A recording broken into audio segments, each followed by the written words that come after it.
ഇന്നലെ കണ്ട ഒരാളുടെ പേര് ഇന്ന് മറന്നു പോകുന്ന ഇൻസ്റ്റൻസസ് ഉണ്ട്. അത് ഉണ്ട്, ഇല്ലാന്ന് ഞാൻ പറയുന്നില്ല. എനിക്ക് ശരിക്കും വണ്ടി ഓടിക്കാറ്. മൂകാംബികയിൽ നിന്ന് കുടജാദ്രി വരെ അരവിന്ദനിൽ ജീപ്പ് ഓടിച്ച ഞാനാ. അപ്പം അതുകൊണ്ട് അത് എളുപ്പമല്ല. അപ്പൊ അത് ഓടിച്ചിട്ടുണ്ട്, ഞാൻ ഓടിക്കാൻ പറ്റിയിട്ടുണ്ട്. ഞാൻ ഓടിച്ചെന്ന് അങ്ങനെ കളമുണ്ടെങ്കിലേ ആക്ടറിന് ചെയ്യാൻ പറ്റുള്ളൂ. ബ്ലാങ്ക് സ്പേസിൽ കിടന്ന് ഒരു പരിധിയുണ്ട്. So I M blessed. പറയാൻ പറ്റില്ല എവിടെ നിന്നാണ് ഒരു ബ്യൂട്ടിഫുൾ കോൺട്രിബ്യൂഷൻ വരാൻ പറ്റാതെ. രസമുള്ള സ്റ്റോറി ടെല്ലിങ് അല്ലേ. കുറെ കൺഫ്യൂഷൻസ് തരും, ചില ഡെഡ് എൻഡ്സ് തരും. ആ ഡെഡ് എൻഡ്സ് നമ്മൾ ക്യാരി ചെയ്യണം.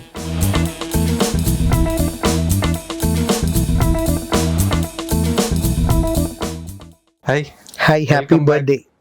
Thanks a lot. അത് such a sweet surprise. അല്ല, ഞാൻ ഇപ്പോഴാണ് അറിഞ്ഞ്. അത് ഇന്നലെ ആയിരുന്നു നമ്മൾ സംസാരിക്കാതിരുന്നത്. അതെ ഞാൻ ഇന്നലത്തെ കോൺവെർസേഷനിൽ സ്റ്റാർട്ട് ചെയ്യാന്ന് വിചാരിച്ചത്. എന്താണ്, ഞാൻ താങ്കളെ ഇന്റർവ്യൂ ചെയ്യുന്നുണ്ടെന്ന് പലരോടും പറഞ്ഞപ്പോൾ പലരും പറഞ്ഞത് നീ ഇന്റർവ്യൂ ചെയ്തോ, പക്ഷെ പുള്ളിക്കാരന് നിന്നെ ഓർമ്മ ഉണ്ടാവുമെന്ന് ഉറപ്പ് വെച്ച് ആ ഒരു പ്രതീക്ഷയോട് കൂടി പോകണ്ടെന്ന് പറഞ്ഞു. അപ്പൊ ഞാൻ ശരിയാണല്ലേ, കുറെ മുഖങ്ങളൊക്കെ ഇങ്ങനെ കണ്ടിറങ്ങി പോകണല്ലേ, അപ്പൊ ഓർമ്മ ഉണ്ടാവാൻ വഴിയില്ല എന്നുള്ളൊരു ഇതിലാണ് ഞാൻ വന്ന് കണ്ടതും സംസാരിച്ചു നോക്കി. But I was so amazed you remembered the very details of that day. ചൂടുള്ള മുറി നമ്മൾ ഗഗനചാരിക്ക് വേണ്ടി എടുത്തിട്ട് അല്ല, മിസ്സൊക്കെ ആയി പോകാറുണ്ട്, ഇല്ലാന്ന് നമ്മൾ പറയുന്നത് കള്ളമാണ്. പക്ഷെ ചില ഇതേപോലത്തെ എന്തൊരു ഇൻസ്റ്റൻസും കൂടെ ആഡ് ആവുമല്ലോ. പിന്നെ നമ്മളുടെ അന്നത്തെ ടോക്ക് ഭയങ്കര രസമായിരുന്നു. അന്നത്തെ ആ നമ്മളുടെ ചോദ്യങ്ങൾ ഗഗനചാരിയുടെ സമയത്ത് കഴിഞ്ഞ ജൂലൈ ഒരു വർഷമാവുന്നു. അപ്പൊ അത് വളരെ നമ്മൾ ബീറ്റിംഗ് അറൗണ്ട് ദ ബുഷ് ആക്കാതെ ടു ദ പോയിന്റ്. അപ്പൊ അതൊരു ഭയങ്കര കഴിവാണ്, എളുപ്പമല്ല. ഞാൻ ചോദിക്കാൻ വന്ന കാര്യം ഈ മെമ്മറിയുടെ കാര്യം ഉണ്ടല്ലോ, അത് ഫിലിമിലേക്ക് വന്ന ശേഷം അതിലൊരു സ്ട്രക്ചേർഡ് ആയിട്ടുള്ള ഒരു ലൈഫായല്ലോ, അതിനുശേഷം കൂടുതലായിട്ട് അഡീഷണൽ ആയിട്ട് കിട്ടിയ ഒരു സ്കില്ലാണോ, അതോ യു ഓൾവേസ് ഹാഡ് ദാറ്റ്? ഇത് ഞാൻ പറയട്ടെ, അതൊരു ഇൻസ്റ്റൻസ് ഇപ്പം മിസ്സായി പോകുന്നവരുണ്ട്. ഇപ്പൊ ഇന്നലെ കണ്ട ഒരാളുടെ പേര് ഇന്ന് മറന്നു പോകുന്ന ഇൻസ്റ്റൻസസ് ഉണ്ട്. അത് ഉണ്ട്, ഇല്ലാന്ന് ഞാൻ പറയുന്നില്ല. പക്ഷെ നമുക്ക് എന്തെങ്കിലും ഒരു വ്യവഹാരം നടക്കുന്നുണ്ടെങ്കിൽ അത് നമുക്ക് ഓർക്കാൻ സാധ്യത കൂടും അല്ലേ. ഒരു ട്രാൻസാക്ഷൻ, അതായത് ഒരു സംസാരം നമ്മൾ എങ്ങോട്ടും ഇങ്ങോട്ടും ഷെയർ ചെയ്തൊരു മെമ്മറി ആവാം, ഒരു അന്നത്തെ നമ്മളുടെ ടോക്സ് ഉണ്ട്. അങ്ങനെയൊക്കെ വരുമ്പോൾ നമുക്കൊരു സപ്പോർട്ട് ഉണ്ടല്ലോ ഓർത്തിരിക്കാൻ. ചില സമയത്ത് ഞാൻ ഫോൺ നമ്മൾ ഡയൽ ചെയ്യാൻ നമുക്കറിയാവുന്ന ഇതുപോലും നമ്മൾ പെട്ടെന്ന് പേര് ടൈപ്പ് ചെയ്താലേ ഈ നമ്പർ വരുള്ളൂ, മറന്നു പോകും. ശരിയാണ്, അത് സംഭവിക്കും. എന്നിട്ട് പിന്നെ നമ്മൾ എന്ത് ചെയ്യുന്ന വെച്ച് കഴിഞ്ഞാൽ അവരുടെ ജോലി ഡിപ്പാർട്ട്മെന്റ് ഒക്കെ നമ്മൾ ടൈപ്പ് ഡോട്ട് എന്നൊക്കെ ഉണ്ടോ നോക്കും. ചിലപ്പോൾ അതൊന്നും ഇല്ലാതെ വരും, പെടും. പിന്നെ വേറെ ഇല്ല ചോദിക്കും. അതെന്തുകൊണ്ടാണ് സംഭവിക്കുന്നത്? നമുക്കൊക്കെ ഇത് പറ്റും ഓർക്കാൻ. ഇത് ഈ മൊബൈൽസ് കാരണം നമുക്ക് നഷ്ടപ്പെട്ട കഴിവാണ്. പണ്ട് നമുക്ക് നാട്ടിലെ ലാൻഡ് ഫോൺ നമ്പേഴ്സ് മാത്രം പറയാതെ എങ്ങും എഴുതി വെക്കാതെ നമുക്ക് എത്രയോ ലാൻഡ് നമ്പേഴ്സ് അറിയായിരുന്നു. എനിക്കിപ്പോഴും 6492 ലാൻഡ് ലൈൻ, തറവാട്ടിലെ ലാൻഡ് ലൈൻ നമ്പർ എനിക്ക് ഓർമ്മയുണ്ട്. അതാ ഫസ്റ്റ് രജിസ്റ്റർ ആയതുകൊണ്ടാണ്. ഇന്ന് നമുക്ക് അങ്ങനെ എത്ര പേരുടെ പറയാൻ പറ്റും? അത് നമ്മൾ പിന്നെ ഈ ചൂടുള്ള മുറി ആ ഒരു ഡീറ്റെയിൽ പറഞ്ഞല്ലോ. ദുൽഖർ സൽമാൻ ഒരു ഇന്റർവ്യൂവിൽ പറഞ്ഞിട്ടുണ്ട്. ദുൽഖർ സൽമാനാണോ ടോവിനോ തോമസ് ആണോ എന്നറിയില്ല, പുള്ളി ഓരോ ക്യാരക്ടേഴ്സ് റിമെമ്പർ ചെയ്യാൻ ഓരോ പെർട്ടിക്കുലർ സെന്റും ഇതൊക്കെ യൂസ് ചെയ്യും. സെന്റ് ഒക്കെ യൂസ് ചെയ്യും ഓരോ ക്യാരക്ടർ. അങ്ങനെ എന്തെങ്കിലും ഇല്ല, നല്ലൊരു പ്രാക്ടീസാ തീർച്ചയായിട്ടും. ഫ്രേഗ്രൻസ് എപ്പോഴും എനിക്കും ഫ്രേഗ്രൻസ് ഒന്നുമില്ല, അങ്ങനെ എന്തെങ്കിലും ഒരു ഇൻടാഞ്ചിബിൾ ആയിട്ട്. അല്ല, ഇതെനിക്ക് ഭയങ്കര താല്പര്യമുള്ളൊരു കാര്യമാണ്. പക്ഷെ ഫ്രേഗ്രൻസ് 50 ദിവസം നമ്മൾ ഇത് സിസ്റ്റമാറ്റിക് ആയിട്ട് ഫോളോ ചെയ്യാൻ പറ്റില്ല. നമുക്ക് ചില ദിവസം യൂസ് ചെയ്യില്ലായിരിക്കും, ചില ദിവസം കൊതി വരുമ്പോൾ യൂസ് ചെയ്യും. പക്ഷെ എനിക്ക് ഭയങ്കര ഇഷ്ടമാണ് അങ്ങനെ ഈ നല്ല ഗന്ധങ്ങളോട്. അപ്പം അല്ലാതെ സിനിമയ്ക്ക് എനിക്ക് അതിൻ്റെ ഒരു ഫിക്സ്ഡ് പാറ്റേൺ ഇല്ല. ആ ഫിക്സ്ഡ് പാറ്റേൺ ഇല്ലായ്മയാണ് എൻ്റെ തോന്നലൊരു എന്നിലെ കുറവെന്നൊന്നും കരുതണ്ട. എപ്പോഴും ഒരു ഡിസിപ്ലിനും റൊട്ടീനും ഒക്കെ നല്ല ഒരു ലോങ് റണ്ണിന്. നമുക്ക് സിനിമ അഭിനയം എന്ന് പറയുന്നത് ജീവിതത്തിൻ്റെ ഒരു ഭാഗമല്ലേ. നമ്മളുടെ ജീവിതം എന്ന് പറയുന്നത് വളരെ നമ്മൾ ശ്രദ്ധിച്ച് കാൽക്കുലേറ്റ് ചെയ്യേണ്ട ഒരു കാര്യമല്ലേ. കാൽക്കുലേറ്റ് എന്നല്ല ഞാൻ പറയുന്നത്, നമുക്ക് കുറച്ചും കൂടി മീനിങ് ഫുൾ ആയിട്ടുള്ള കാര്യങ്ങളൊക്കെ ഉള്ളതല്ലേ. അവിടെ നമ്മൾ കുറച്ചും കൂടി ഡിസിപ്ലിൻഡ് ആവുന്ന എപ്പോഴും നല്ലത്. നമ്മുടെ കാര്യത്തിലേക്ക് കിടക്കാം. കഴിഞ്ഞ കൊല്ലം ഞാൻ സംസാരിച്ചപ്പോൾ Kerala Crime files briefly mention ചെയ്തായിരുന്നു. അതെ അതെ, അന്ന് ഷൂട്ട് കഴിഞ്ഞിരിക്കുകയായിരുന്നു. സെക്കൻഡ് സീസണിൽ വരുമ്പോൾ ഗസ്റ്റ് റോളേ ഉള്ളൂ, അതെ, വലിയ റോളൊന്നും ഇല്ല എന്ന് പറഞ്ഞു. അതെ, പക്ഷേ ട്രെയിലറിലാണെങ്കിലും പോസ്റ്റേഴ്സിലാണെങ്കിലും Aju Varghese is a prominent part. SI Manoj 10 വർഷം CI മനോജായിട്ട് നമ്മുടെ നോബിൾ എന്ന് പറയുന്ന ഇപ്പോഴത്തെ അർജുൻ പ്ലേ ചെയ്യുന്ന ക്യാരക്ടറിന്റെ ഒരു പോയിന്റിൽ പുള്ളിക്കൊരു ഗൈഡൻസോ അല്ലെങ്കിൽ ഒരു ജ്യേഷ്ഠ സഹോദരൻ ബന്ധമാണ് നോബിളായിട്ട് മനോജിനുള്ളത്. അപ്പം ആ ഒരു ബന്ധത്തിൽ നിന്നുകൊണ്ട് അയാൾ ഇപ്പൊ അന്വേഷിക്കുന്ന കേസിൽ മനോജ് വന്ന് 1-2 പോയിന്റ്സ് അല്ലെങ്കിൽ 1-2 എന്താ പറയാ അസംഷൻസ് പങ്കുവെക്കുന്നു. അതിനുള്ള ഇതേ ഉള്ളൂ ഇപ്പോഴും, സത്യമായി പറഞ്ഞേ. പക്ഷെ അതൊരു നല്ലൊരു കാര്യമായിട്ടാണ് എനിക്ക് തോന്നിയത്. കാരണം താങ്കളെ പോലുള്ള ഒരു ആക്ടർക്ക് ആ ഒരു സ്പേസ് കിട്ടുന്ന ഒരു ഞാൻ സ്പേസ് സ്റ്റാർ ആണെന്ന് തോന്നാറുണ്ട് എപ്പോഴെങ്കിലും. ഇല്ല, അത് ഒന്ന് ഞാനൊരു ഇതിനുള്ളൊരു 3 അടുത്ത് കൊടുത്തു, അത് റിപ്പീറ്റ് ചെയ്യുന്നതിൽ ക്ഷമിക്കുക. പക്ഷെ ഞാനൊരു ഇൻസെക്യൂർ ആക്ടർ ആയതുകൊണ്ട് എനിക്ക് ആ കോൺഫിഡൻസ് എടുക്കാൻ പറ്റുന്നില്ല. ഞാനിപ്പോൾ ഒരു സെക്യൂർ ആക്ടർ ആയിരുന്നെങ്കിൽ ഞാൻ ചിലപ്പോൾ ഭയങ്കര ഒരു കോൺഫിഡൻ്റ് ആയിട്ട് അത് ഫീൽ ചെയ്യാമായിരുന്നു ആയിരുന്നേനെയും. ഇപ്പം എനിക്ക് വണ്ടി ഓടിക്കാൻ അറിയാം, എനിക്ക് ശരിക്കും വണ്ടി ഓടിക്കാൻ അറിയാം. മൂകാംബികയിൽ നിന്ന് കുടജാദ്രി വരെ അരവിന്ദനിൽ ജീപ്പ് ഓടിച്ച ഞാനാണ്. അപ്പം അതുകൊണ്ട് അത് എളുപ്പമല്ല. അപ്പം അത് ഓടിച്ചിട്ടുണ്ട്, ഞാൻ ഓടിക്കാൻ പറ്റിയിട്ടുണ്ട്. ഞാൻ ഓടിച്ചെന്ന് അങ്ങനെ മഹിമ പറയല്ല, അത് ഓടിക്കാൻ അറിയാവുന്ന ഒരാൾക്കല്ലേ പറ്റുള്ളൂ. അപ്പം അതിൽ കുറച്ചും കൂടി ഞാൻ വേണമെങ്കിൽ കോൺഫിഡൻസ് കാണിക്കാം. പക്ഷെ എനിക്കത് ഇഷ്ടമല്ല, വണ്ടി ഓടിക്കുന്ന വലിയ ക്രേസ് ഉള്ള ആളല്ല. അല്ലെങ്കിൽ ഇപ്പം ഞാൻ ഭക്ഷണം എന്തെങ്കിലും ഭയങ്കരമായിട്ട് കഴിക്കുന്നത് സംതിങ് ഇതിലെന്താ അറിയും, ഞാൻ ഭയങ്കര ഇൻസെക്യൂറാണ്. അതുകൊണ്ട് എനിക്കിതിൽ ഇത് പ്രൊജക്റ്റ് ചെയ്യാൻ പറ്റില്ല. ഞാൻ ഈ ഒരു ഒറ്റ ബേസിൽ ചോദിച്ചതല്ല. ഇപ്പൊ സ്ഥാനാർത്ഥി ശ്രീകുട്ടനിലാണെങ്കിലും ഒരു ചെറിയൊരു ഇൻഡി പടമാണല്ലോ. അതെ അതെ അതെ. പക്ഷെ താങ്കളെ പോലെ ഒരു റെക്കഗ്നൈസ്ഡ് ആക്ടർ വരും, വളരെ ഇൻട്രസ്റ്റിംഗ് ആയിട്ടുള്ള റോളും ചെയ്യുന്നുണ്ട്. അത് ഒരു ഇൻഡസ്ട്രി താങ്കളെ ഒരു സ്റ്റാർ വാല്യൂ വെച്ചിട്ട് കാണുന്നത് കൊണ്ടാണോ അങ്ങനത്തെ ഓഫേഴ്സ് വരുന്നത്, അതോ അല്ല ആ ഒരു ഒറ്റ? ഞാൻ അങ്ങനത്തെ എക്സ്പെരിമെന്റ്സിനെയും യങ് മൈൻഡ്സിനെയും പണ്ടും അപ്രീഷിയേറ്റ് ചെയ്യാറുണ്ട്. നമ്മളും ഒരിക്കൽ തുടങ്ങിയത് അങ്ങനെയാണല്ലോ, നമ്മളും സമീപിച്ച് തുടങ്ങിയതും നമ്മളുടെ ചെറിയ അപ്പം ആ ചെറുതിനോടെന്നും എനിക്കൊരു കൊതിയുണ്ട്. എനിക്ക് ഈ വലുപ്പത്തിൽ ചെയ്യണം, വലുത് ചെയ്യണം. ലവ് ആക്ഷൻ ഡ്രാമ ചെയ്തിട്ടുണ്ട് ഞാൻ. അന്ന് 5-6 വർഷം മുന്നേ ഏറ്റവും ബിസിനസ് മലയാളത്തിൽ ചെയ്ത പടമാണ്. എനിക്ക് പേരെടുത്ത് പറയണ്ട, ഇതിന് മുകളിലായിരുന്നു എന്ന്.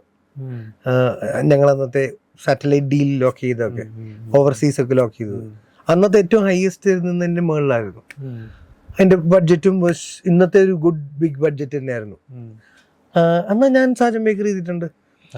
വലുത് ചെയ്യാം, പക്ഷെ എനിക്ക് കുറച്ചും കൂടി അഫിനിറ്റി കയ്യിലൊതുങ്ങുന്ന ചെറുതിനോടാ. ബിക്കോസ് ഒരു തലവേദനയില്ല ആവശ്യമില്ലാത്ത എല്ലാ കാര്യങ്ങളും, എന്നാൽ നമുക്ക് പൂർണ്ണമായി ശ്രദ്ധിക്കാം.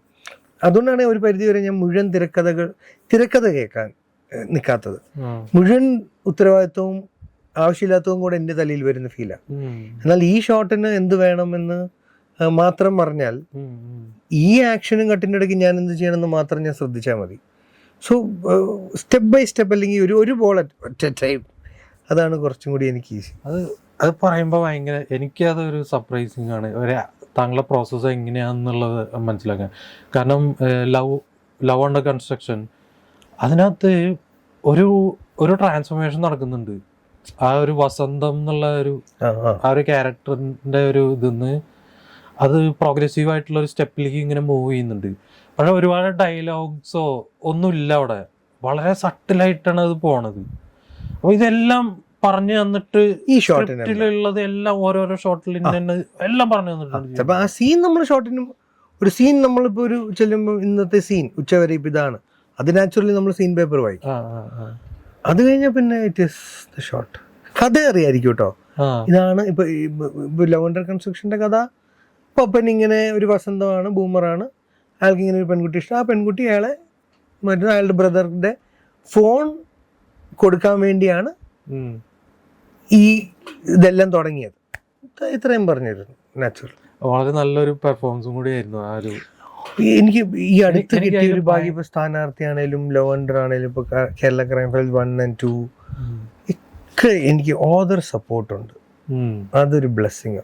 സൈക്കോ ബാലചന്ദ്രൻ ഉം. ഓദർ സപ്പോർട്ടുണ്ട്. ഉം. ദീപു സൈക്കോ ബാലചന്ദ്രൻ ഇല്ലാത്ത സ്ഥലങ്ങളിലും സൈക്കോ ബാലചന്ദ്രനെ കുറിച്ച് ഭയം ജനിപ്പിക്കുന്നുണ്ട് മറ്റ് കഥാപാത്രങ്ങളിലൂടെ. അതെ. സോ അത് ഒരിക്കലും നമുക്ക് ഡിസൈൻ ചെയ്യാൻ പറ്റില്ല. അത് എഴുത്തുകാരൻ അത് എഴുതിയിട്ടുണ്ടെങ്കിൽ പറ്റുള്ളൂ. ജഗദീഷ് ചേട്ടനല്ലേ ഈ അടുത്ത് എവിടെയോ പറഞ്ഞ ഇന്റർവ്യൂവിൽ കേട്ടെ, കളമുണ്ടെങ്കിലേ ആക്ടറിന് ചെയ്യാൻ പറ്റുള്ളൂ. ഉം. ബ്ലാങ്ക് സ്പേസിൽ കിടന്ന് ഒരു പരിധിയുണ്ട്. ഉം. ഉം. ഉം. So I M blessed. ആ കാര്യത്തിൽ നമ്മളിപ്പോൾ വന്ന വിഷ്ണു, മുഹമ്മദ് കബീർ, ബാഹുലും ആഷിക്കും 1 and 2, ഉം. ഉം.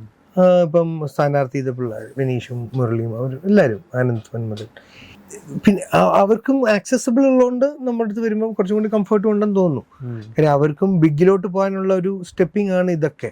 നാളെ അവരും വലിയ സിനിമകൾ ചെയ്യണം. ഉം. അവർക്കും ഗ്രോത്ത് എപ്പോഴും ഓരോ സ്റ്റെപ്പ് വലുത് ചെയ്യണം. ഈ സൈക്കോ ക്യാരക്ടറാണെന്ന് പറഞ്ഞല്ലോ, അത് അങ്ങനെ താങ്കളുടെ ഇതെന്ന് പറഞ്ഞാൽ ഒരു ഭയങ്കര റിലേറ്റബിൾ ആയിട്ടുള്ള ലൈക്കബിൾ ആയിട്ടുള്ള ഒരു ക്യാരക്ടേഴ്സാണ് കൂടുതലും ഉണ്ടായിരുന്നത്. അതിന് തന്നെ പല വേരിയേഷൻസ്. അതിന്ന് ഭയങ്കര ഇതായിട്ടുള്ള പോയിട്ടുള്ള ഒരു റോള് ചെയ്യുമ്പോൾ എപ്പോഴെങ്കിലും അത് ഓഡിയൻസിനെ ഭയങ്കര ഏലിയനേറ്റ് ചെയ്യോ അങ്ങനെ ചിന്തിച്ചായിരുന്നോ?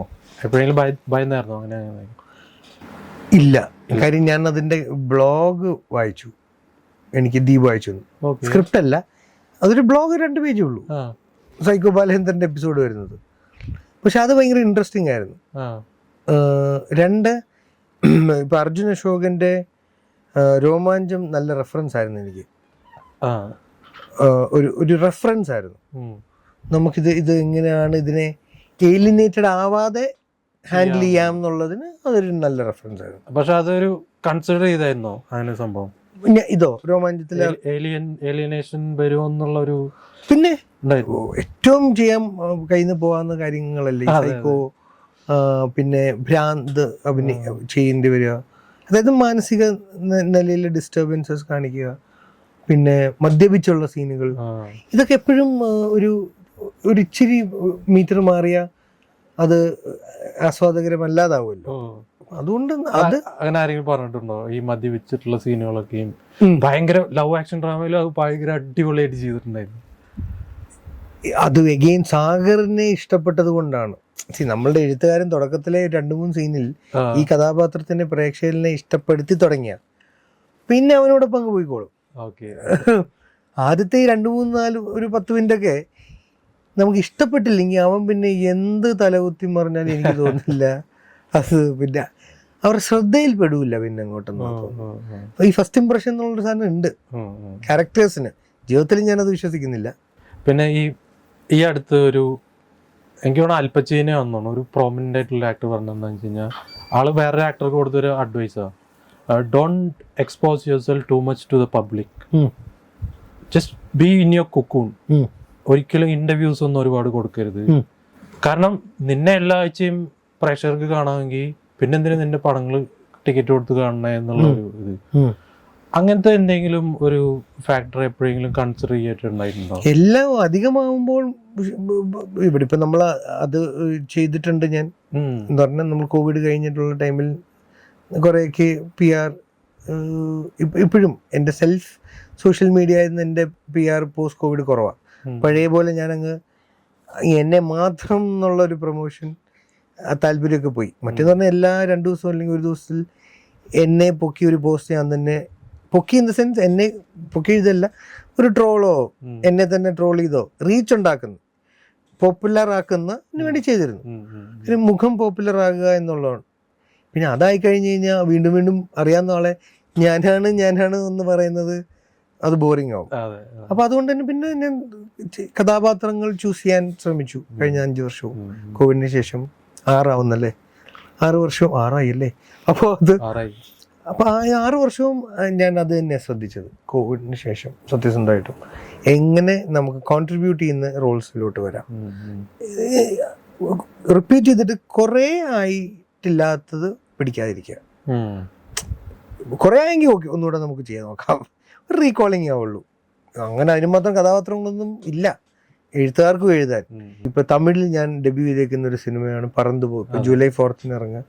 റാം സാറാണ് ഡയറക്ടർ. ഞാൻ ലൈഫിൽ ചെയ്യാത്തൊരു ക്യാരക്ടറാണ്, അല്ലെങ്കിൽ ലൈഫിൽ ചെയ്യാത്ത ഒരു സിറ്റുവേഷൻ ഉണ്ടാക്കുക ക്യാരക്ടർ, അങ്ങനെ പറയാം. അല്ല, 5 മിനിറ്റേ ഉള്ളൂ സ്ക്രീൻ സ്പേസ്. 5 മിനിറ്റോ 6 മിനിറ്റോ 4-5 സീൻ ഉണ്ടാവുള്ളൂ. പോട്ടെ, ഒരു 7 മിനിറ്റ്. ആ 7 മിനിറ്റിന്റെ സീൻ ഞാൻ കൃത്യമല്ല കേട്ടോ പറയുന്നത്, ചിലപ്പോൾ 8 ഉണ്ടാവാം, ചിലപ്പോൾ 6 ആയിരിക്കും. പക്ഷെ അത് ഞാൻ പോയി ചെയ്തത് വളരെ തൃപ്തികരമായിട്ടാണ്. ഞാൻ ചെയ്യാത്ത ക്യാരക്ടർ എന്നല്ല പറയുന്നത്, ഞാനൊരു പെൺകുട്ടിയുടെ ഭർത്താവാണ്. പക്ഷെ ഞാൻ അഭിമുഖീകരിച്ച് അല്ലെങ്കിൽ ചെയ്യുന്ന ഒരു സാഹചര്യം ഞാൻ എൻ്റെ കരിയറിൽ ആദ്യമായിട്ടാണ് ചെയ്യുന്നത്. സോ അത് ഭയങ്കര ഫ്രഷാണ് എനിക്ക്. അത് നാച്ചുറലി ക്ലീഷ ഇല്ലാത്ത റോളാണ്. സോ അതുകൊണ്ടാണ് ഞാനത് വളരെ, റാംസാറിൻ്റെ പടം, നിവിൻ പോളിയാണ് എനിക്ക് ആ ചാൻസ് തരുന്നത്. അപ്പം അത് 7 കടൽ 7 മലി ചെയ്യുമ്പം നിവിൻ അത് കഴിഞ്ഞിട്ടാണ് എന്നെ ഒന്ന് പരിചയപ്പെടുന്നത് ഈ പടത്തിന് വേണ്ടി. പറന്നു പോകുന്നതാണ് സിനിമയുടെ പേര്. അത് ലെങ്ത് ഒരു പ്രശ്നമല്ല. പക്ഷെ ആ ക്യാരക്ടർ, ആ സിനിമ കണ്ട എല്ലാവരും മറ്റേ പ്രശംസിക്കത്തൊന്നുമില്ല. പക്ഷെ ആ സിനിമ പൂർത്തിയാവാൻ ആ കഥാപാത്രമാണ്. അതേ ഉള്ളൂ എൻ്റെ ലോജിക്. ഒരാണി എങ്കിലും ഇല്ലാതെ നമ്മളിത് പറയില്ല, ഒരു ഫുൾ വർക്ക് ഫിനിഷ് ചെയ്യണമെങ്കിൽ അതിന് ഡിസൈൻ ചെയ്തിരിക്കുന്ന എല്ലാ അണികളും വേണമല്ലോ, അല്ലെങ്കിൽ എല്ലാം വേണമല്ലോ, എല്ലാ തടിക്കഷ്ണങ്ങളും ആപ്പുകളും വേണമല്ലോ. ഒരു ചെറുത് പോലും ഇല്ലെങ്കിൽ അതിൻ്റെ പെർഫെക്ഷനിൽ വരില്ലല്ലോ. ആ ചെറുതാണെങ്കിലും ഐ എം റെഡി. ഒരു പാസിങ് ഷോട്ട് ആണെങ്കിലും കഥയിൽ കോൺട്രിബ്യൂട്ട് ചെയ്യും. അപ്പോൾ അത് ലെങ്തിനെ കുറിച്ച് ഞാൻ അല്ല. പിന്നെ I won't come back to the Kerala Crime Files thing. ഇതിപ്പോൾ ഒരു റോള് മുന്നേ ചെയ്തിട്ടുള്ള ഒരു റോള് വീണ്ടും റിപ്രൈസ് ചെയ്യാന്നൊരു സംഭവമാണല്ലോ. അത് ഒരു വെബ് സീരീസിനായിട്ട് ചെയ്യുമ്പോൾ എന്തെങ്കിലും ഒരു ഡിഫറൻസ് ഉണ്ടോ? ഡിഫറൻസ് അല്ല, ഭയമുണ്ടായിരുന്നു അന്ന് നമ്മൾ ചെയ്ത മെത്തേഡ് ഇൻ ദ സെൻസ്, അന്ന് നമ്മൾ ആ മൊമെന്റിൽ ആ ഷോട്ടിൽ ഡയറക്ടർ പറയുമ്പോൾ നമുക്ക് തോന്നുന്ന നമ്മളുടെ ആ സമയത്തെ മസിലും സ്ട്രെങ്തും ഫേസിന്റെ ചേഷ്ടയും ഒക്കെയാണല്ലോ നമ്മൾ ആ കഥാപാത്രമായി മാറുന്നത് അന്നത്തെ. അത് അടുക്കി വെച്ചപ്പോഴാണല്ലോ എസ് ഐ മനോജ് ആയത്. ഈ 2 വർഷം കഴിഞ്ഞിട്ട് എസ് ഐ മനോജിനെ എനിക്ക് ഓർമ്മ ഉണ്ടാവില്ലല്ലോ അന്നിപ്പോൾ ഇത് എന്തൊക്കെയാണ് ചെയ്തതെന്ന്. അന്ന് ചെയ്ത പല തെറ്റുകളും ചിലപ്പോൾ ഈ 2 വർഷത്തിൽ കറക്റ്റഡ് ആയിട്ടുണ്ടാവും. അപ്പോൾ അത് അയാളുടെ ജ്യേഷ്ഠ അല്ലാതാവില്ലേ? ഇതായിരുന്നു എൻ്റെ ഒരു ഡൗട്ട്. എനിക്ക് അഹമ്മദിനുണ്ടായിരുന്ന ഡൗട്ട്, ആഷിഖ് എന്ന് പറഞ്ഞ ആളാണ് 1 എഴുതിയത്, ബാഹുൽ എന്ന് പറഞ്ഞ ആളാണ് 2 എഴുതിയത്. ആഷിഖ് എന്ന് പറഞ്ഞ ആളുടെ വാക്കുകളുടെ ഉപയോഗം, സ്ട്രക്ചറിങ്, സിൻടാക്സ് ഓഫ് ഒരു ഡയലോഗ് അല്ലല്ലോ ബാഹുലിന്റെ. ആഷിഖാണല്ലോ മനോജിന്റെ മൊഴി. ബാഹുലിനായാൽ ഇത് 2 പേരാവില്ലേ എന്നുള്ളതായിരുന്നു എൻ്റെ 2ാം ഡൗട്ട്. അപ്പം ആദ്യത്തേത് അഹമ്മദ് എനിക്ക് പറഞ്ഞു, ഐ ട്രസ്റ്റ് അഹമ്മദ്. ഞാൻ എല്ലാ ഡയറക്ടേഴ്സിനും ബ്ലൈൻഡായിട്ട് ട്രസ്റ്റ് ചെയ്യുന്ന ആളാണ്. പിന്നെ നാച്ചുറലി എനിക്ക് സജഷൻസോ എനിക്ക് തോന്നുന്ന അഭിപ്രായങ്ങൾ ഞാൻ എപ്പോഴും അവരോട് ആ ഫ്രീഡം ഞാൻ എടുക്കാറുണ്ട്. ഇത് എനിക്ക് തോന്നുന്നുണ്ട്, നിങ്ങൾക്ക് തോന്നുന്നുണ്ടെങ്കിൽ നിങ്ങൾക്ക് അതിനനുസരിച്ചുള്ള തീരുമാനം എടുക്കാം. എൻ്റെ തോന്നൽ ഞാൻ പറയും. അതിപ്പോൾ നമുക്ക് പറയാം, അവർക്ക് കേൾക്കണോ വേണ്ട അവർ ഇഷ്ടമല്ലേ. അപ്പോൾ ഞാൻ അഹമ്മദ് പറഞ്ഞു, ചേട്ടാ ഡോൺ വറി, ഓക്കെ. അഹമ്മദ് അങ്ങനെ എൻ്റെ സെക്കൻഡ് മെൻറ്ററായിട്ട് ഞാൻ വിനീത് കഴിഞ്ഞ് കാണുന്ന ആളാണ് അഹമ്മദ്. അദ്ദേഹം അത് പറയുമ്പം ഞാൻ എന്തിനാ വിശ്വസിക്കണം. രണ്ടാമത്തേത് എനിക്ക് റിലീസായി കഴിഞ്ഞ് മനസ്സിലായി അതിനുള്ളൊരു ഉത്തരം. ബാഹുലിൻ്റെ ചോയ്സ് ഓഫ് വേർഡ്സും ലൈൻസും ഒക്കെ ഇച്ചിരി കോംപ്ലിക്കേറ്റഡ് ആണ്, ചിലതൊക്കെ ഇച്ചിരി നമ്മൾ സ്ഥിര യൂസേജ് ഇല്ലാത്തതാണ്. അപ്പം അതായിരുന്നു എൻ്റെ ഡൗട്ട്.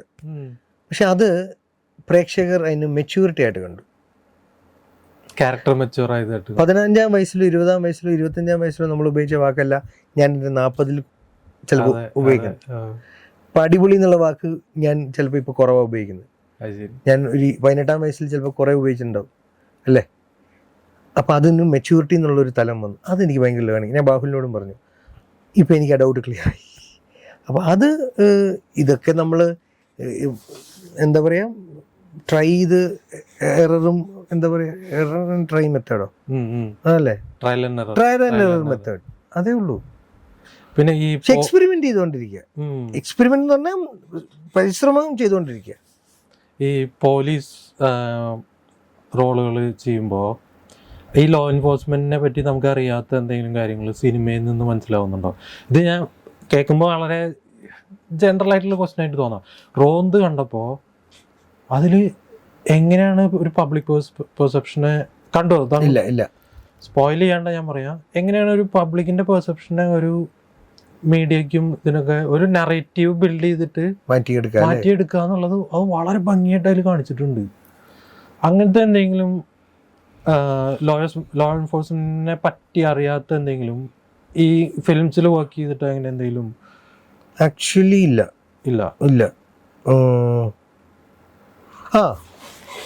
കണ്ടപ്പം വന്നിട്ടുണ്ട്, വർക്ക് ചെയ്തപ്പോഴെന്നല്ല. ഈ പോലീസ് ട്രാൻസ്ഫേഴ്സ് ഇല്ലേ ഇപ്പൊ നമുക്ക് ഇതിൽ കാണിക്കുന്നത്, അതൊരു ആ സമയത്ത് അതിൻ്റെ അകത്ത് ഉള്ളൊരു ഗ്രാവിറ്റിയെ കുറിച്ച് എനിക്ക് സിനിമ കണ്ടപ്പോഴാണ് ഇത് കണ്ടപ്പോഴാണ് പിടികിട്ടി. അത് ഭയങ്കര അതൊരു സീരിയസ് വിഷയമാണെന്നുള്ളത് പോലീസുകാർക്ക് ഭയങ്കര പേഴ്സണലി. പിന്നെ അവരുടെ ഡിപ്രഷൻസിൽ കുറെ സൂയിസൈഡ്സ് ഒക്കെ നടന്നിട്ടുണ്ട്. ട്രാൻസ്ഫർ അല്ല, പോലീസ് ജോലിയുടെ ആണല്ലേ. ഞാൻ അതെന്റെ കണ്ണിൽ പെട്ടിട്ടില്ലായിരുന്നു. അപ്പൊ അതെനിക്ക് ഒരു ഇതായിരുന്നു, പുതിയ അറിവായിരുന്നു. പിന്നെ ഇപ്പൊ ഒരു താങ്കളുടെ ഇതിലെ കോസ്റ്റാർ ലാല് പറഞ്ഞ ഒരു കാര്യം കുറച്ചൊരു അൺനെസറി കോൺട്രവേഴ്സി ഒക്കെ ആയിട്ട് പോകുന്നുണ്ട്. പിന്നെ അതിൽ അദ്ദേഹം പറഞ്ഞതിൻ്റെ ശരി തെറ്റൊന്നും എനിക്ക് ചോദിക്കാൻ താല്പര്യമില്ല. അദ്ദേഹം പറഞ്ഞത് ഇംപ്രോവൈസേഷനെ പറ്റി ജനറലായിട്ടൊരു കാര്യം പറഞ്ഞതാണ്. അതായത് ലൈൻസ് ഇംപ്രൊവൈസ് ചെയ്യരുത് ആക്ടേഴ്സ്. അങ്ങനെ ചെയ്ത് കഴിഞ്ഞ് കഴിഞ്ഞാൽ മറ്റേ ആക്ടേഴ്സിൻ്റെ കണ്ടിന്യൂറ്റി പോവും, ആ ഒരു സിങ്ക് പോവും. ഇംപ്രൊവൈസ് ചെയ്ത ആള് ഭയങ്കരമായിട്ട് അപ്രീഷിയേറ്റ് ചെയ്യപ്പെടും, ബാക്കിയുള്ളവരൊക്കെയും വീക്കായിട്ട് കാണപ്പെടും എന്നാണ് അദ്ദേഹം പറഞ്ഞത്. യൂസ് ചെയ്ത എക്സാമ്പിൾ ജഗദീഷ് ശ്രീകുമാറിനെ. അപ്പോൾ അതുകൊണ്ട് തന്നെ അദ്ദേഹത്തിന് ഭയങ്കരമായിട്ട് ഇപ്പോൾ ആൾക്കാർ ഭയങ്കരമായിട്ട് വിമർശിക്കുന്നു സോഷ്യൽ മീഡിയയില്. ഞാനിപ്പോ ഈ കഴിഞ്ഞ കുറച്ച് ഇവിടുത്തെ ഈ പ്രൊമോഷൻ പരിപാടികളായത് അദ്ദേഹത്തിന്റെ ഒരു സീനിയോറിറ്റി ഒന്നും കാണേണ്ട കുറച്ച്. അതിനെ ജഗദീഷ് ശ്രീകുമാർ എന്ന് പറഞ്ഞ ലെജൻഡ്. ലാൽ സാർ എനിക്ക് തോന്നുന്നു ഈ സ്റ്റേറ്റ്മെന്റ് ഒരു പേര് ഉപയോഗിക്കാതെ പറഞ്ഞിരുന്നെങ്കിൽ ആരും ചിലപ്പം അങ്ങനെ ക്രിട്ടിസൈസ് ചെയ്യില്ല.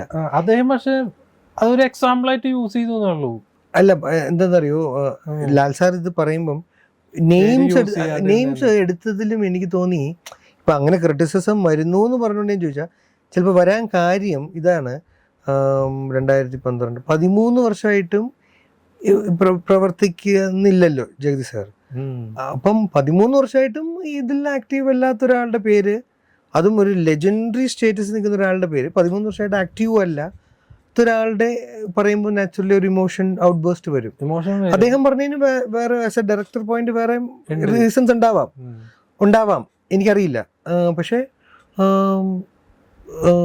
ഇപ്പം ജഗദീഷ് സാറിൻ്റെ അങ്ങനെയുള്ള ഇംപ്രൊവൈസ് ചെയ്ത സിനിമകളിൽ ഡയറക്ടേഴ്സിന്റെ പെർമിഷനോടുകൂടി തന്നെയല്ലേ സംഭവിച്ചിട്ടുണ്ടാവുക. പ്രിയൻ സാറൊക്കെ എൻജോയ് ചെയ്ത് പറഞ്ഞ ഇന്റർവ്യൂവിൽ ഞാൻ കേട്ടിട്ടുണ്ട്. മിററിന്റെ സായി കുമാർ ഏട്ടൻ പറയുന്നുണ്ടായിരുന്നു, മറ്റേ തോക്കിങ്ങനെ വെച്ചപ്പോഴത്തേക്കും കയ്യിലായി പോയി. അതല്ല, ഈ മൂക്കി തട്ടി പോലീസ് സ്റ്റേഷനിലേക്ക് കയറി പോകുമ്പോ ഒരാളുടെ അടുത്ത് പോയിട്ട് എന്തോ ചോദിക്കും. അപ്പോ എന്തോ ലൈസൻസ് ഉണ്ടോന്ന് ചോദിക്കും. ഇപ്പൊ ഉണ്ടെന്ന് പറയും. അല്ല, അത് ഭയങ്കര ആപേക്ഷികമാണ്. ഇപ്പൊ സാറ് ലാൽ സാർ ആ പേരുപയോഗിച്ചത് കൊണ്ടാണ്. പേരുപയോഗിച്ചതും എന്താ വെച്ചാൽ ഇത്രയും വലിയൊരു 1000-ഓളം സിനിമകളല്ലേ ഇല്ലേ, അപ്പൊ അത്രയും വലിയൊരു പ്രൂവൺ ആളും 13 years ഓൾമോസ്റ്റ് ആയിട്ട് ആക്റ്റീവ് അല്ലാത്തൊരു. അപ്പൊ അദ്ദേഹത്തിനെ കുറിച്ച് ഇപ്പം അല്ല, അതായിരിക്കും ഈ ക്രിറ്റിസിസം വരുന്നതിന് കാരണം.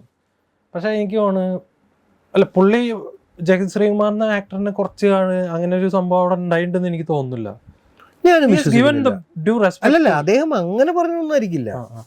പക്ഷെ എനിക്ക് ചോദിക്കാനുള്ളത്, താങ്കൾക്ക് ഇതിനോടുള്ള ഒരു വാട്ട് ഡു യു തിങ്ക് ഈ ലൈൻസ് പറയുമ്പോൾ ഞാൻ ഇംപ്രൂവൈസ് ചെയ്യുന്ന ആളല്ല, ഞാനത് കഴിവില്ലാത്തതുകൊണ്ടാണ്. ജഗതി സാറിന് ആ കഴിവ് ഹ്യൂജ് ആയിട്ടുണ്ട്. ഹരീഷ് കണാരൻ ചേട്ടന് കഴിവുണ്ട്, ദിലീപ് ഏട്ടന് കഴിവ് കണ്ടിട്ടുണ്ട് ഞാൻ. ഷാഫി സാറ് ദിലീപ് ഏട്ടനെ അത് ആസ്വദിച്ച് കണ്ടിട്ട് ദിലീപ് ഏട്ടൻ ചെയ്യുമ്പം. ലാൽ സാറിനോട് എനിക്ക് അങ്ങനെ ഭാഗ്യം. അങ്ങനെ ജയേട്ടന് മിക്കവരും ഷറഫ് ഗംഭീരമായിട്ട് ഇംപ്രൂവൈസ് ചെയ്യുന്ന ആളാണ്. ഷറഫ് കൈ നിട്ടതാ പടക്കളത്തിലെ ഒരു കളി കളിച്ചാത്തിരുന്ന പ്രശ്നം. അത് അദ്ദേഹം തന്നെ പറഞ്ഞില്ലേ ഇന്റർവ്യൂല്. അതെന്തൊരു ശരിയായിരുന്നു. അപ്പൊ അത് ഡയറക്ടർക്ക് ഇഷ്ടമുണ്ടെങ്കിൽ ചെയ്യുക, ഇല്ലെങ്കിൽ അത് ആ വീട്ടില് റൂളാണ് ഞാൻ കാണുന്നത്. അങ്ങനെ ഇപ്പൊ താങ്കൾ ഡയറക്ടർ ആണെങ്കിൽ താങ്കളുടെ വീട്ടിലാണ് ഞാൻ അഭിനയിക്കാൻ. അല്ലെങ്കിൽ ലാൽ സാറ് അതും പറഞ്ഞിരുന്നു, അതിനെ ഒരു കഴിവായിട്ട് ചിത്രീകരിക്കുന്നത് ശരിയല്ല എന്നൊക്കെയാണ് അദ്ദേഹം പറഞ്ഞത്. എനിക്ക് അദ്ദേഹം അതന്നെ ഞാൻ നേരത്തെ പറഞ്ഞേ, അദ്ദേഹം ഒരുപാട് കാര്യങ്ങൾ പറഞ്ഞതിന്റെ കൂട്ടത്തിൽ പറഞ്ഞു പോയതായിരിക്കണം അത്. അദ്ദേഹത്തിന്റെ പെർസ്പെക്റ്റീവ് എന്ന് പറഞ്ഞ റീസൺസും ഉണ്ടാവും. പക്ഷെ ഈ പേരെടുത്തത് കൊണ്ടായിരിക്കും. എൻ്റെ പേഴ്സണൽ ഇതിൽ ഒരു ഡയറക്ടറിന്റെ തീരുമാനം, ഒരു ആക്ടർ ഇംപ്രവൈസ് ചെയ്യണോ. ഇപ്പം ജഗതി സാറ് കൽപ്പന ചേച്ചിയുടെ കൂടെ കൈരളിയിൽ കൊടുത്തൊരു ഇന്റർവ്യൂവില് അദ്ദേഹം തന്നെ പറഞ്ഞിട്ടുണ്ട്, പത്മരാജൻ സാറിന്റെ ഏതൊരു സിനിമയിൽ അദ്ദേഹം എന്തോ ഒരു വാക്കോ എന്തോ സംഭാഷണമോ മാറിയപ്പോൾ പത്മരാജൻ സാർ പറഞ്ഞു അദ്ദേഹത്തെ ശ്രീകുമാറിൽ നിന്നെന്തോ വിളിച്ച്, നാച്ചുറലി ചെറുപ്പമായിരിക്കുമല്ലോ പത്മനാഭൻ സാർ, എനിക്കറിയില്ല സെയിം ഏജോ സീനോ എനിക്കറിയില്ല. അപ്പം ഇങ്ങനെ പറഞ്ഞു, ശ്രീകുമാറെ ഞാൻ ഒരുപാട് മാസങ്ങളോ ആഴ്ചകളോ എടുത്ത് പല ലോഡ്ജുകളിലും ഹോട്ടലുകളിലും ഇരുന്ന് കഷ്ടപ്പെട്ട് എഴുതിയ സംഭാഷണങ്ങളാണ്, അതങ്ങനെ മാറ്റാൻ പറ്റില്ല. അപ്പം അതിൻ്റെ അർത്ഥം എന്താ? പ്രിയൻ സാർ എന്ന് പറഞ്ഞൊരു ഡയറക്ടറെ അത് ആസ്വദിക്കുന്നു, പത്മരാജൻ സാറിനെ പോലത്തെ ഒരു ഡയറക്ടർ അത് വേണ്ടെന്ന് പറയുന്നു. സോ ഇത് ഒരു ഡയറക്ടേഴ്സ് ഡിസ്ക്രിപ്ഷനാണ്. ലാൽ സാറിൻ്റെ കമൻറ്റും അപ്പം അത് ആസ് എ ഡയറക്ടർ ലാൽ സാറിന് അത് പറയാം. അതെ, പക്ഷേ പ്രേക്ഷകർക്ക് അതേ റൈറ്റ് ഉണ്ട്. അവർക്ക് ഏറ്റവും ഫേവറേറ്റ് ആയിട്ടുള്ള ഇത് എല്ലാം നമുക്ക് മനസ്സിലാക്കാൻ പറ്റും. എന്താ പറയുക, ആക്റ്റീവ് അല്ലാത്തൊരു ലെജൻഡിനെ നമ്മൾ വെറുതെ പേരെടുക്കുമ്പോൾ വരുന്നത്. ആ ലെജൻഡിന്റെ ഒപ്പം വർക്ക് ചെയ്യുന്നുണ്ടല്ലോ. ഇപ്പൊ വല, ഈ വല എന്ന് പറയുന്നത് വല കിട്ടി ആ വലയാണോ, ഒരു ലിറ്ററൽ വലയാണോ, വെബ് ഓഫ് ഒരു സിമുലേഷൻ ആണ്.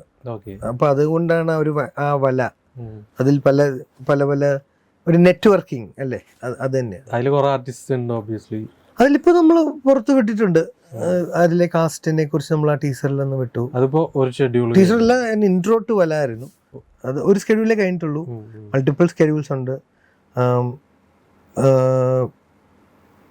ഒരു പുതിയ സമീപനമാണ്, പുതിയ വിഷ്വൽ പാറ്റേൺ ആയിരിക്കും. ആ ഇൻട്രോയിൽ കണ്ടതായിരിക്കും. അതുകൊണ്ടാണ് നമ്മൾ ഒന്ന് ഗഗനചാരിക്ക് സംഭവിക്കാതിരിക്കണം. ആദ്യമേ ആളുകൾ, പ്രേക്ഷകർ എന്താണ് നമ്മൾ കാണാൻ പോകുന്നത്, ഇതിന് ടിക്കറ്റ് എടുക്കണോ വേണ്ടയോ എന്നൊരു തീരുമാനം എടുക്കാമല്ലോ. അപ്പം അതുകൊണ്ടാണ് വെറുതെ പറ്റിക്കുക ഒന്നും നമുക്ക് താല്പര്യമില്ല. This is something new, we are trying. Experiment ആണോ എന്ന് ചോദിച്ചാൽ ആണ്.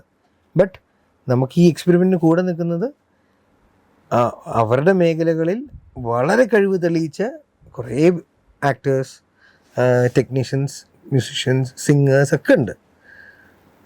ഇങ്ങനെയല്ലേ ഒരു എക്സ്പെരിമെന്റ് ചെയ്യാൻ പറ്റൂ. അതിലിപ്പോ ഗഗനചാരിയുടെ പോലത്തെ എക്സെൻട്രിസിറ്റീസ് ഉണ്ടോ ഇതിനകത്തും? ഇതിന്റെ ഒരു കഥാപറച്ചിലിന്റെ ഒരു വേളയിലോട്ട് ഞാൻ ഇരുന്നപ്പോൾ കേട്ടപ്പോഴും എനിക്ക് ഗഗനചാരി അധികം കണക്ട് ആയില്ല പറഞ്ഞ സമയത്തൊന്നും. പക്ഷെ ആഫ്റ്റർ റിലീസാകും ഒക്കെയാണ് ഞാൻ ഗഗനചാരി കുറച്ച് കൂടുതലും അങ്ങനത്തെ സിനിമകളും അങ്ങനത്തെ ലോകം, അങ്ങനത്തെ ഒരു വ്യൂവേഴ്സ് ക്രൗഡൊക്കെ ഞാൻ മനസ്സിലാക്കുന്നത്. ഈ പ്രാവശ്യം അതുകൊണ്ട് തന്നെ എനിക്ക് കുറച്ചും കൂടി ക്ലാരിറ്റി ഉണ്ട് എന്താണ് ഈ സിനിമ ഇതിനെക്കുറിച്ച്. തീർച്ചയായിട്ടും അങ്ങനത്തെ സാഹചര്യങ്ങളുണ്ട്. നോൺ സെൻസിക്കൽ ഹ്യൂമർ എന്ന് പറയും അല്ലേ, അറ്റ് ദ സെയിം ടൈം അല്ലാത്തത് കൊണ്ട് ചന്തുവിനാണ് കുറച്ചുകൂടി ഒരു അതെ ഇതിൻ്റെ ഒരു കൊളാബറേഷൻ എന്താണെന്നുള്ളത് അവനെ പറയാൻ പറ്റുള്ളൂ.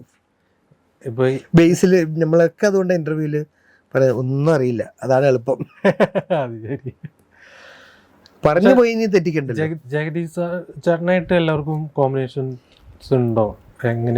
എനിക്ക് ആ സീനുകൾ കുറച്ച് നമ്മളിപ്പോൾ എടുത്തത് വെച്ചിട്ടില്ല, ഇനിയും ഉണ്ട് സീനുകൾ എടുത്ത് കഴിഞ്ഞിട്ട് പറയാം. അത് അങ്ങനെ അപ്പോൾ ഓക്കെ ഓക്കെ.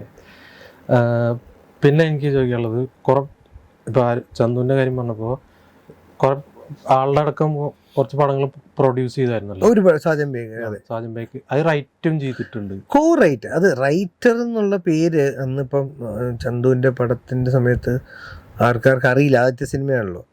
അപ്പം എന്നോട് ചോദിച്ചു ഇങ്ങനെ വെക്കട്ടെ എന്ന് ചോദിച്ചപ്പോൾ ഞാൻ വെച്ചോളാൻ പറഞ്ഞു. സത്യസന്ധമായിട്ട് ഞാൻ അതിൽ ചെയ്ത ജോലി, സീൻ അവൻ എഴുതും, എന്നോട് സംസാരിക്കും, ഡയലോഗ്സ് കേൾക്കും, രസമുണ്ട് രസമില്ല, ഈ ലൈൻ ഇങ്ങനെ ഒന്ന് പറഞ്ഞു നോക്കാൻ ഞാൻ പറയും.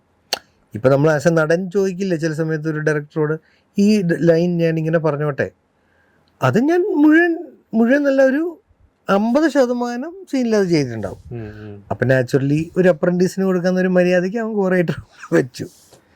അല്ല ഞാൻ ചോദിക്കാൻ, അത് ഞാൻ അജു വർഗീസ് ആയിട്ടുള്ളൊരു നടനായതുകൊണ്ട്. ഇല്ലായിരുന്നെങ്കിൽ ചിലപ്പം റൈറ്റർ എന്ന് വെച്ചേനെ. ഇതാകുമ്പോൾ ഞാൻ പറഞ്ഞു അതിൻ്റെ ആവശ്യമുള്ളൂ. ഇപ്പം ഇങ്ങനെ മൾട്ടിപ്പിൾ ഈ പ്രൊഡക്ഷനും ഇപ്പോൾ ആക്ടർ എന്നുള്ള ഒരു നിലയിൽ താങ്കളുടെ ഒരു എക്സ്പീരിയൻസ് ഉണ്ടല്ലോ, ഒരു പടം പ്രൊഡ്യൂസ് ചെയ്യുമ്പോൾ ആ ഒരു എക്സ്പീരിയൻസ് ആ പ്രൊഡ്യൂസറിനെ ഇൻഫോം ചെയ്യാറുണ്ടോ, അത് മറിച്ച് സംഭവിക്കാറുണ്ടോ? ആക്ടർ എന്നുള്ള എക്സ്പീരിയൻസ് ആസ് എ പ്രൊഡ്യൂസർ വരുമ്പോൾ ഹെൽപ്പ് ചെയ്യാറുണ്ടോ?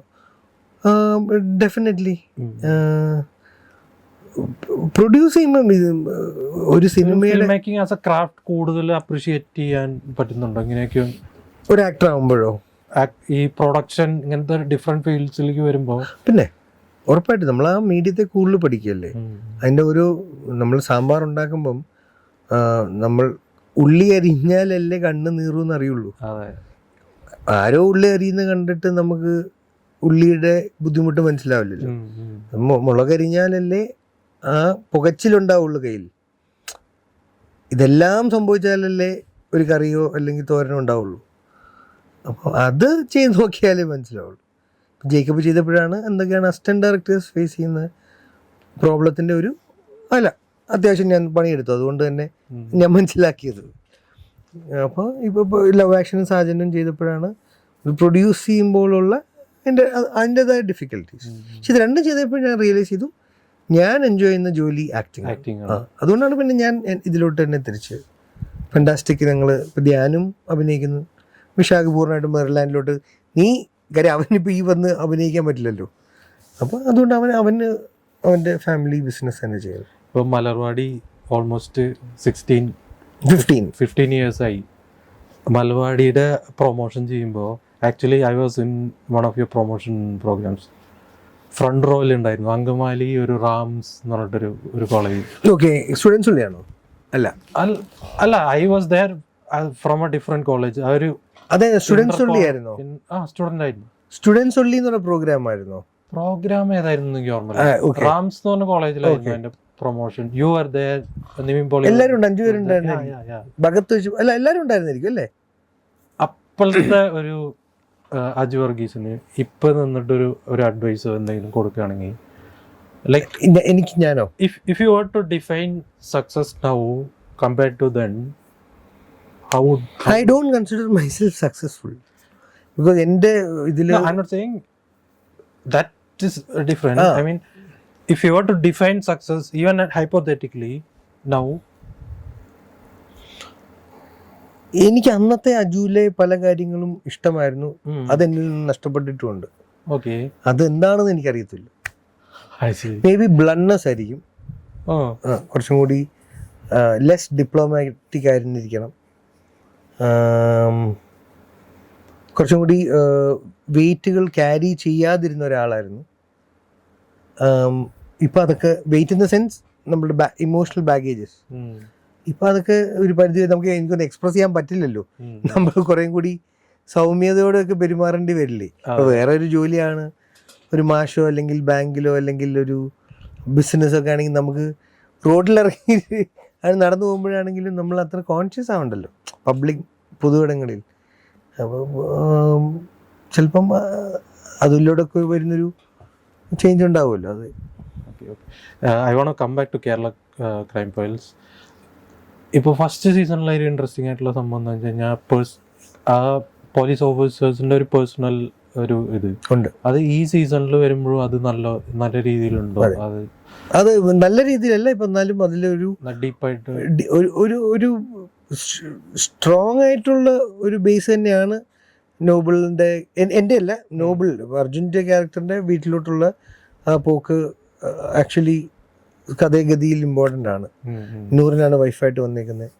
അപ്പം അത് ചെറിയ കോൺട്രിബ്യൂഷൻ അല്ല ബാബുവിൻ്റെ എഴുത്തിൽ അല്ലെങ്കിൽ അഹമ്മദിൻ്റെ മേക്കിങ്ങിലും. അവർ ശ്രദ്ധിക്കുന്ന 2 കാര്യങ്ങൾ ഞാൻ ഇന്ന് സ്റ്റാൻസിനോട് പറയായിരുന്നു. ഈ കഥാപാത്രങ്ങളെ അഭിനയിപ്പിക്കുന്നത് ആരും ആയിക്കോട്ടെ, അതിലവർക്കൊരു ടീം എഫേർട്ട് തന്നെ ഉണ്ട്.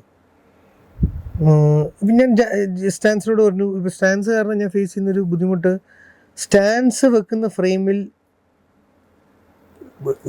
എന്നെ കാണുന്നത് പോലെ ഞാൻ ഇരിക്കണമെന്ന് ആവശ്യപ്പെടുന്ന ചില റൈറ്റേഴ്സ്, ഡയറക്ടേഴ്സ് ഉണ്ട്. അങ്ങനെ അതുപോലൊക്കെ നമുക്ക് ഇരുന്നാൽ അത് അവരുടെ ഒരു ഹോംവർക്കിൻ്റെയും എൻ്റെ ഏത് ആംഗിളിൽ വെച്ച് എന്നെ ഏത് ഫിറ്റിൽ പിടിച്ച് നിർത്തിയൊക്കെ എത്തിക്കുന്നതും കൂടെ ഉണ്ട്. ഞാൻ മെലിഞ്ഞാൽ മാത്രം അങ്ങനെ ആവില്ല. അത് അവർ ആംഗിൾസ് ഒക്കെ ഫിക്സ് ചെയ്ത് എന്നെ ഇവിടുന്ന് ഇങ്ങനെ ഷോട്ടൊക്കെ വെച്ചാൽ എന്നെ ഏറ്റവും എൻ്റെ പരിധിയിൽ ഇയാളെ വൃത്തി കാണിക്കാൻ നിൽക്കുന്നുണ്ട്. അപ്പം അത് എല്ലാ കാര്യത്തിലും ഉണ്ട്. ഓരോ കഥാപാത്രങ്ങളെ നമ്മുടെ മുന്നിൽ പ്രസൻറ്റ് ചെയ്യുന്നതിലും ആ ഏതൊരു ക്യാരക്ടർ പ്ലേ ചെയ്യാൻ ഒരു നടിയോ കാസ്റ്റ് ചെയ്യുന്നത് തൊട്ട് അവരെ ഡബ് ചെയ്യിക്കുന്നത് തൊട്ടും പ്രതാപൻ ചേട്ടൻ്റെ ആർട്ട് വർക്ക് തൊട്ടും ഒക്കെ ഇറ്റ്സ് ഹാൻഡ് പിക്ഡ്.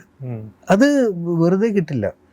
അത്രയും ഡിസൈൻ ചെയ്ത് പിന്നെ ദൈവം ഒരു ഭാഗ്യം, ഈശ്വരാനുഗ്രഹം, അതൊക്കെ final touch of magic of God വേണം. ഇല്ലാതെ ഒന്നും എൻ്റെ വിശ്വാസത്തിൽ നടക്കില്ല.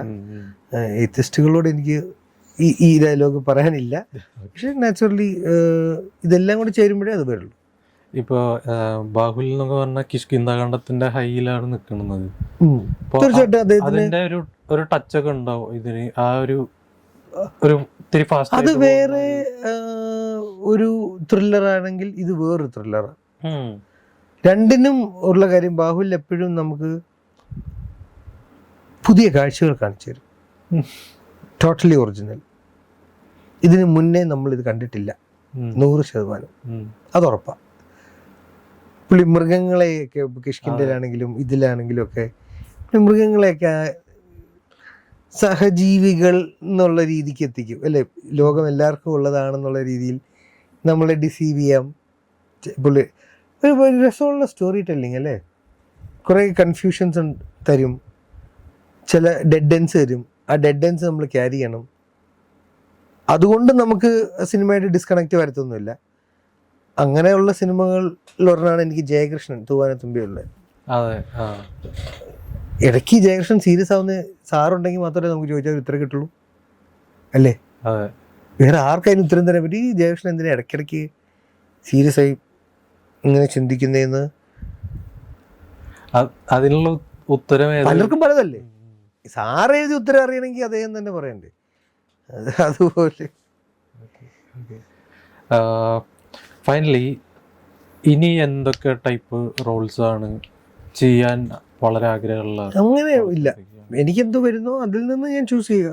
എല്ലാ നടീനന്മാരും ചെയ്യുന്നത് സെയിം പ്രോസസ്സ്. ഞാൻ പറഞ്ഞില്ല, അടുത്ത കാലത്ത് ചെയ്തതിനെ ഒന്ന് റിപ്പീറ്റ് ചെയ്യാതിരിക്കാൻ ശ്രമിക്കുക. അല്ലാതെ റിപ്പീറ്റ് ചെയ്യും, ഉറപ്പാണ്. ചെയ്യുവാണെങ്കിൽ തന്നെ എന്തെങ്കിലും വ്യത്യാസത്തോടെ റിപ്പീറ്റ് ചെയ്യാൻ നോക്കുക. ഇപ്പോൾ കഴിഞ്ഞ തവണ നമ്മൾ ഗഗനചാരിയുടെ സംസാരിച്ചപ്പോൾ ഞാൻ പറഞ്ഞിരുന്നു അതിൽ ഒരു ചെറുതായിട്ടൊരു ബാക്ക്വേർഡ് സ്റ്റെപ്പ് എടുത്തിട്ട് ഗോകുൽ സുരേഷിന് ഈക്വൽ സ്പേസ് കൊടുത്ത പോലെ തോന്നിയെന്നൊക്കെ. സ്പേസ് ഗോകുലിന് തന്നെയാണ്. പക്ഷെ ഞാൻ ചില ലൗഡ് ഹ്യൂമർ വരേണ്ട അടുത്ത് ഞാൻ ഒന്ന് പേടിച്ചിട്ട് മെലോ ഡൗൺ ചെയ്തിരുന്നു. ആ ഒരു അപ്രോച്ച് ഇപ്പോഴും ഇല്ല. ഇപ്പൊ ഇച്ചിരി വരുമ്പോ ഇല്ല, ഇപ്പൊ ആ അഭിപ്രായങ്ങളൊക്കെ മാനിച്ച് ഇപ്പൊ ഇച്ചിരി കൂടി തുറന്ന് ചെയ്യാൻ ശ്രമിക്കുന്നുണ്ട്. എനിക്കറിയില്ല റിസൾട്ട് വരുമ്പോൾ എന്താണെന്ന്. ഇപ്പൊ ഒന്നിനൊരു സമയം ഇച്ചിരി ഓവറൊക്കെ ആക്കിയിട്ടുണ്ട്. അല്ല, നമുക്കും അറിയില്ല. ഞാൻ പ്രേക്ഷകരുടെ റെസ്പോൺസ് ഭയങ്കര വാല്യൂ കൊടുക്കുന്നതാണ്. ഹെൽത്തി ക്രിറ്റിസിസം, അതിപ്പോൾ മോശം, ഇഷ്ടപ്പെട്ടില്ല എന്ന് പറയുന്നതും അത് വൃത്തിയായിരുന്നില്ല എന്ന് പറയുന്നതും ഹെൽത്തി ക്രിറ്റിസിസമാണ്. കാര്യകാരണങ്ങളില്ലാതെ കൊള്ളില്ല എന്ന് പറയുന്നത് നമുക്ക് എന്ത് പഠിക്കാൻ പറ്റും? അതെ, അതുകൊണ്ട് അത് കാര്യമില്ല. വ്യക്തമായി ഇത് നിങ്ങൾ ചെയ്ത് വൃത്തിയില്ലായിരുന്നു, അല്ലെങ്കിൽ ഇത് രസിച്ചില്ല, ഇത് നിങ്ങൾ ഇമ്പ്രൂവ് ആവണം, ഓക്കെ നമുക്ക് പണിയെടുക്കാം പറഞ്ഞു തന്നു. അതൊക്കെ നമ്മളെന്നും, ഞാനെന്നല്ല എല്ലാ നടീനടന്മാരും ടെക്നീഷ്യനും ഒരാൾ പറഞ്ഞു തരുമോ തൻ്റെ ഈ ഇപ്പം നമ്മൾ സച്ചിൻ ടെണ്ടുൽക്കർ എന്ന് പറഞ്ഞ ഒരാൾ മുറിയിൽ വന്ന് ഭക്ഷണം തരാമെന്ന ആളല്ലേ, ഈ ഗാർഡ് വെക്കുന്നതുകൊണ്ടാണ് ഒരു സ്ട്രോക്ക് പ്ലേ ചെയ്യാൻ പറ്റില്ല.